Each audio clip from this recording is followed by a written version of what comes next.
Membangun yang tidak tergoncangkan di tahun 2023, saya kok mulai mau buka bicara tentang tahun depan ya.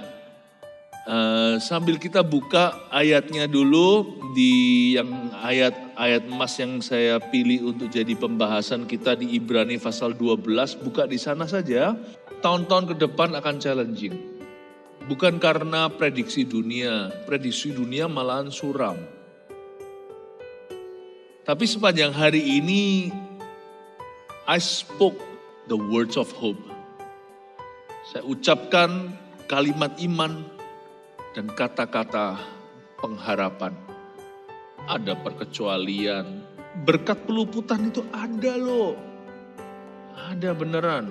Saya kaget terkejut waktu saya berdoa. Sebenarnya saya berdoa ini malahan udah jauh hari. Kalau nggak salah di awal tahun ini, kan kita sekarang gereja kita tahun ini disebut sebagai tahun mimpi dan penglihatan. Waktu saya mendapatkan tahun ini, lalu saya mendapatkan pernyataan juga. Semuanya tentu harus diuji. Saya mendapatkan sebuah pernyataan, the year of great shifts. Tahun pergeseran yang hebat, pergeseran yang besar, and miracles. Tapi pertama-tama saya mendapatkan pernyataan bahwa akan ada tahun pergeseran yang besar, berarti ada banyak orang yang digeser dong. Terjadi perubahan-perubahan dahsyat dong. Saya ngerti lah, setiap perubahan itu pasti ada casualty. Pasti makan korban. Semua perubahan, apalagi kalau namanya pergeseran, itu berarti ada yang menggeser, ada yang digeserkan. Pemain lama tiba-tiba gak kelihatan. Pemain baru yang gak diandalkan tiba-tiba jadi leader of the field. Menjadi pemimpin bidang. Yang dijagokan melempem ujungnya. Yang dihina diangkat sama Allah. Waktu saya mendapatkan tahun ini, lalu saya mendapatkan pernyataan juga. Semuanya tentu harus diuji. Saya mendapatkan sebuah pernyataan, the year of great shifts. Tahun pergeseran yang hebat, pergeseran yang besar, and miracles. Waduh, jangan sampai. Saya langsung pikiran apa? Saya khawatir untuk jemaat. Jemaat ini ready gak? Kita ready gak? Saya kira itu adalah untuk tahun 2023. Karena waktu saya dapat pernyataan itu, saya lagi berdoa untuk tahun ini, 2022. Tahun mimpi dan penglihatan, itu pasti tahun 2023. Ternyata enggak, yang Tuhan sampaikan ke saya itu hasil dari lutut ya. Kalau orang Surabaya bilang bondo dengkul. Saya cuma modal lutut, berdoa, cari wajah Tuhan. Karena kami pemimpin rohani ini harus masuk 1 kilometer dulu. Kami tidak maha tahu, kami sama nggak taunya dengan Anda. Sama kurang tahu 11-12 lah. Cuman jangan jadi pemimpin kalau kita nggak wake up earlier. Nggak bangun lebih pagi. Kalau kita nggak berdoanya sedikit lebih banyak. Kalau kita nggak merenungkan Alkitabnya lebih dalam. Dan kalau kita tidak cari Tuhan dulu, orang nggak butuh motivasi kok, orang butuh jawaban. Hasil akhirnya tergantung karena kerajaan Allah itu semi manual. Kita juga punya pilihan, kita bukan Pinocchio soalnya. Oh ngerti saya, ternyata Tuhan bicara soal 2024. 2023 masih disembunyikan, untuk saya ngerti dulu ujung akhirnya. Oh iya 2024 juga kita tahun pemilu ya kan. Gak usah takut, Tuhan ada atas bangsa dan negara ini. Tuhan tuh pegang kendali. Kalau masih ada aja 10 orang yang benar berdoa untuk negeri ini gak mungkin dilepas sama Tuhan Yesus. Mana ada 10 banyak nih. Lalu jelaslah 2023, saya tanya Tuhan lalu apa yang harus kami lakukan di tahun 2023? Yaitu sebelum tahun pergeseran itu, apa yang harus kami persiapkan Tuhan untuk bisnis jemaat, untuk kehidupan mereka, masa depan, sekolahnya, karirnya, ministry, pelayanannya, gereja, visi. What must we do? Keluarlah pernyataan ini, the year tahun 2023 adalah tahun doa. Tahun menabur doa dan menuai sukacita. Orang yang berdoa akan bersukacita. Tuhan ngomong orang yang berdoa akan bersukacita. Kamu gak usah takut karena kalau orang berdoa tahu ada Tuhan di hidupnya. Ada pembelaan, ada penyertaan, ada peluputan Tuhan. Lalu yang gak berdoa gimana? Ya, temukan sendiri aritmatikanya. Yang gak berdoa gimana? 1 tambah 1 adalah 2. 2 kurang 1 ya 1. 2 kurang 2 ya 0. Tidak berdoa, ya tidak akan menuai sukacita. Kalau Anda pun bisa beruntung punya uang, bisa bisa profitable bisnisnya. Nah tentu juga ada berkat Tuhan di sana. So janganlah hati kita ke materi. Tahun 2023-2024. Hati kita harus ke rohani. Bangun hal-hal yang sifatnya esensial dalam rencana Allah. Bangun hubungan keluargamu. Bangun kerohanian hubunganmu dengan Kristus dulu. Menuai sukacita. Ya Tuhan aku mengerti, aku harus ajarkan. Berarti tahun depan hati-hati yang kau taburkan. Kehidupan manusia itu, kebahagiaan dan kelengkapan hidupnya, semua kepuasan batin, dan segala rencana Allah itu lebih banyak bergantung dengan latihan badani daripada kita nge-gym. Latihan rohani daripada kita nge-gym. Nge-gym saja nggak tentu kita akan happy pernikahannya. Ternyata sebagian besar kehidupan kita itu non-material kuncinya. Non-physical, tidak jasmani. Listen very well. Apapun yang tidak tergoncangkan tahun depan adalah sesuatu yang kau bawa ke hadirat Allah. Tidak kau bawa ke hadirat Tuhan, check out-nya juga tidak jaminan. Sia-sialah kau membangun rumah kalau bukan aku yang membangun. Jadi kita harus tahu dulu satu prinsip sederhana. Whatever you bring into the presence of God, that will be unshaken. Mau tahu kenapa enggak? Kalau Anda membawa sesuatu ke hadirat Allah itu kok tidak bisa tergoyangkan nantinya. Karena apapun yang kau bawa masuk ke hadirat Allah, kalau itu tidak berkenan sama Allah, ayat terakhir langsung berbicara sebab Allah kita adalah Allah yang menghanguskan. Gak mungkin keluar, gak ada check out-nya. Anda bawa masuk kepahitan, Anda keluar pasti kemanisan. Kalau enggak, Anda gak mungkin bisa keluar dari, gak mungkin bisa. Tuhan itu gak bisa dipermainkan. Makanya satu-satunya sensor, apapun yang dari Tuhan di hidupmu, harus kau bawa masuk ke dalam hadirat Tuhan. Segala sesuatu yang kau gumulkan dengan Tuhan, itu yang nanti beda. Sedangkan orang lain lihat suksesmu karena pengurapan, mereka mau coba niru, gak bisa. Bukan hanya mengajar, saya bernubuat dalam pengajaran. Bahwa apapun yang kau bawa ke dalam hadirat Allah, dengan sungguh-sungguh kau gumulkan. Kalau satu hari Anda doa, satu kali gak cukup, doa lagi, doa. Gumulkan seperti Daud, seperti Yakub, gelut sama Tuhan di perjanjian lama, di kitab Kejadian. Dia gak berhenti berdoa sampai pincang kakinya, bayangkan. Aku gak melepaskan sampai engkau memberitahu aku namamu. Dia berkata, kenapa kamu harus tahu namaku? Berkati aku kalau gitu, kalau gak mau beritahu namamu. Lalu dipukullah pangkal pahanya supaya dia tahu diri bahwa mulai hari ini Israel diberkati karena Yakub bergelut dengan Allah. Apapun yang Anda bawa masuk ke dalam hadirat Tuhan, Israel itu diberkati karena Yakub gelut sama Tuhan. Jangan skip bergumul dengan Sang Maha Kuasa di tempat tersembunyi. Jangan selalu sibuknya sosial media, lalu pencitraan. Kelihatannya happy ya pernikahannya, tapi rapuh berantem terus gak keruan. Mendingan bangun mesbah keluarga daripada sibuk foto-fotoan. Saya gak anti itu, boleh silakan, tapi itu bukan intinya. Kalau Anda mau pelayanan Anda sungguh-sungguh diberkati, Anda mesti harus masuk dalam ruang doa. Doa benar. Dia bisa gini, dia bisa gitu. Gak usah compare dirimu dengan orang lain nanti sombong atau minder. Apapun yang menghasilkan, Tuhan harus membangunnya. Dan Tuhan tidak pernah membangun di tempat terang. Tuhan selalu membangun di tempat privat.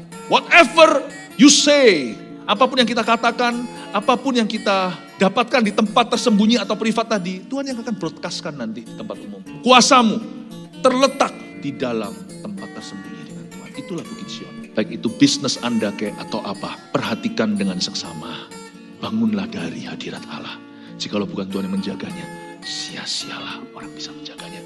Orang senangnya kan 5 step gimana sukses. Tirulah silakan, beda hasilnya. Soal parenting gimana, harus ini itu, harus kasih motivasi. Percayalah nanti ujungnya yang bisa besarkan anak kita itu hanya Tuhan di ruang doa kita. Saya gak ajarin kita doa melulu, gak bekerja, gak usah makan, kata Tesalonika. Tapi hari-hari ini menurut saya lebih jomplang sih. Jarang ada orang yang doa. Ada sih orang yang aneh, yang cuma maunya doa tapi gak pernah memberikan nafkah. Apalagi dia adalah kepala keluarga. Kalau sama yang seperti itu, saya akan dengan keras mengatakan, dengan tegas mengatakan, berhentilah berdoa. Mana ada pendeta suruh orang berhenti berdoa, I will do it. Saya akan bicara seperti itu dengan terus terang. Berhenti berdoa, mulai kerja. Berhenti ngomong doang, mulai melangkah. Tapi menurut saya sih jarang sih orang yang aneh gitu sekarang. Sekarang lebih banyak orang yang normal, yaitu kerja terus gak pernah doa. Oh belajar, S1, S2. Gak tentu, percayalah, gak tentu garansi you have a good job. Ingat prinsip ini, whatever apapun yang kau godok di dapur Allah, yaitu di dalam hadirat Allah. Termasuk di dalamnya, saya janji Anda akan diaduk-aduk oleh Allah. Gak ada orang bisa doa itu memanipulasi Tuhan. Semua orang yang berdoa sungguhan, either antara dia basah, dia terpental keluar, atau dia tetap di dalam dan keluar api yang dihanguskan, tinggal protein. Semua lemaknya terbakar. God is easy to deal with, but is also so hard to deal with. Take it from me. Sudah, terimalah kata-kata ini dari saya. Saya belum kenal Tuhan lebih lama dari beberapa Anda. Tapi saya cukup mengenal Tuhan lebih dalam selama 30 tahun ini. Tuhan itu gampang dealingnya. Karena Tuhan itu gak pernah pelin-pelan. Enak ngomong sama Tuhan itu keluar dalam sama, gak ada pertukaran bayangan. Ngomong sama orang itu lebih menjengkelkan. Dia maksudnya apa? Kalau Tuhan ya itu maksudnya, gak ada maksudnya apa. Tuhan itu berkata aku ya, tidak. Aku ya dan amin. Kalau enggak aku bilang tidak. Kalau Tuhan memujimu, dia memujimu. Kalau dia menegurmu, dia menegurmu. Lebih baik gak ternyata. Dia apa adanya. Supaya kita tidak terpukau dengan sesuatu, misalnya kilauan. Supaya kita bisa lihat karakternya, jangan lihat Tuhan. Jangan lihat fisiknya. Nanti ada waktunya kalau karakter kita sudah teruji, kita ke sorga, kita akan lihat Tuhan anyway. Bergaul sama Tuhan itu gampang. Tapi ya, saya peringatkan ya, susah banget. Tuhan itu satu pribadi yang saya nggak bisa taklukkan. Setan bisa takluk. Kita pakai dalam nama Yesus dia takluk. Tuhan, don't even try. Dia kalau sudah berkata, no. Ayolah, ayo. No. Musa kurang dekat apa sama Tuhan? Merengek-rengek kan? Ayolah, aku masuk lah ke tanah Kanaan. Ayolah masuk tanah Kanaan. Tuhan bilang, don't talk to me about that anymore. Coba baca tuh. Don't even try to talk to me about that anymore. Kalau Anda tahu memperlakukan Allah dengan benar tahun depan, segala sesuatu akan berjalan dalam kebenaran dalam hidupmu. Itu yang disebut carilah dahulu kerajaan. Itu bukan kerajaannya, salah. Rajanya. Carilah dahulu kerajaan dan kebenarannya. Itu bukan kerajaannya, bukan kebenaran teorinya. Itu bukan pengajarannya, rajanya. Kebenaran itu Tuhan, akulah kebenaran. I am the truth. Amin. Jadi kalau kita membangun yang tidak tergoncangkan, kita tidak boleh lancang dengan Tuhan. Kita harus tahu menempatkan diri di hadapan yang Maha Kuasa. Kita bisa berkata kecewa sama Tuhan dan sebagainya.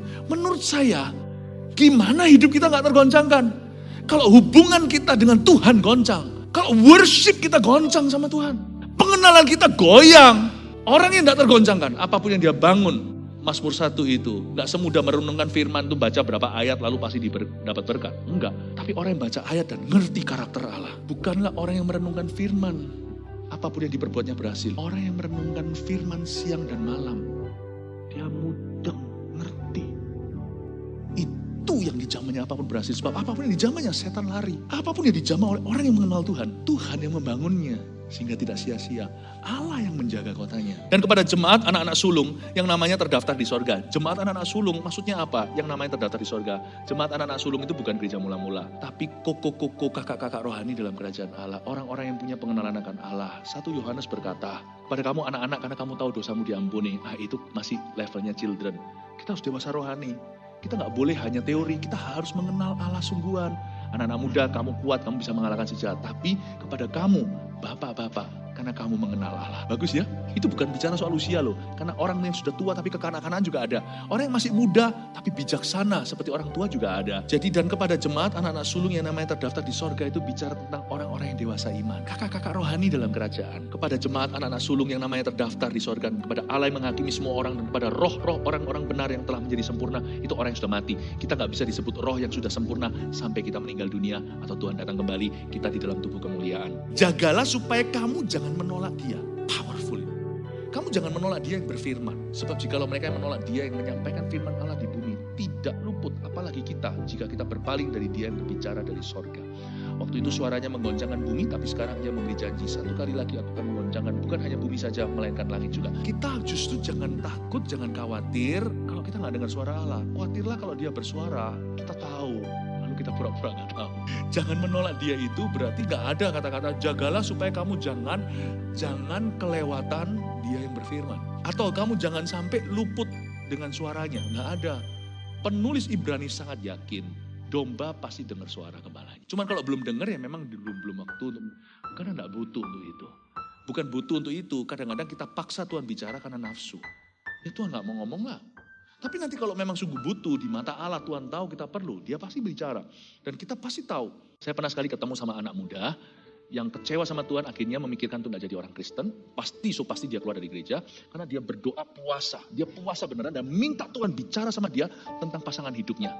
Tuhan, karena dia memang lagi senang satu cewek. Dia ngamuk sama Tuhan karena Tuhan tidak bicara apa-apa. At least saya kagum sama dia jujur, Tuhan gak bicara apa-apa. Daripada orang yang setelah doa berkata, Tuhan bicara sama aku, kamulah jodohku. Kalau ada yang kayak gitu ya, kalau ada ceweknya gitu ya, ada digituin, ada juga pura-pura begitu. Tuhan bilang sama aku, suruh Tuhan. Maksudnya Tuhan juga bilang sama aku, nanti Tuhan akan bicara sendiri sama aku. Ya, kalau ada orang menodong Anda dan berkata, kamu jodohku. Tuhan bilang sama aku, bilang, oh Tuhanmu ya Tuhanku kok, kenapa Tuhan gak bilang sama aku? What's wrong with me? Apa salahnya dengan aku? Hubunganku fine-fine saja sama Tuhan. Tuhan pasti bilang sama aku. Jadi kalau nanti kamu doa lagi sama Tuhan, saya sih akan doa sendiri sih, gak perlu kamu beritahu. Kamu bilang sama Tuhan, Tuhan, dia gak percaya, Tuhan aja yang bilang sendiri. Setelah dia nunggu 2 tahun, 3 tahun, kalau dia datang lagi menagih, Tuhan udah bilang gak? Belum. Lalu dia paksa-paksa. Bilang aja, Tuhan bilang tidak. Loh berarti misinformasi dong. Tuhan bilang tidak sama saya, Tuhan bilang iya sama aku. Sama kamu bilang tidak. Ya sudah, berarti kamu yang salah. Ini perasaanku. Makanya apa yang lahir dari firman, bukan dari firman-firmanan, dari firman Kristus, tidak akan tergoncangkan. Makanya itu ada bisnis orang yang dibangun, karir seseorang. Itu hasil dia itu menerima firman dari Tuhan. Itu gak bisa diapa-apakan. Orang mau coba goyang dia gak bisa. Goyang dia, masukkan dia ke mulut singa, malah mereka yang dimaksa singa. Singa dikasih dagingnya orang-orang ini tidak nafsu makan. Tapi orang-orang itu ketika diputar balikan oleh Tuhan. Karena mereka melawan Tuhan, bukan melawan Daniel.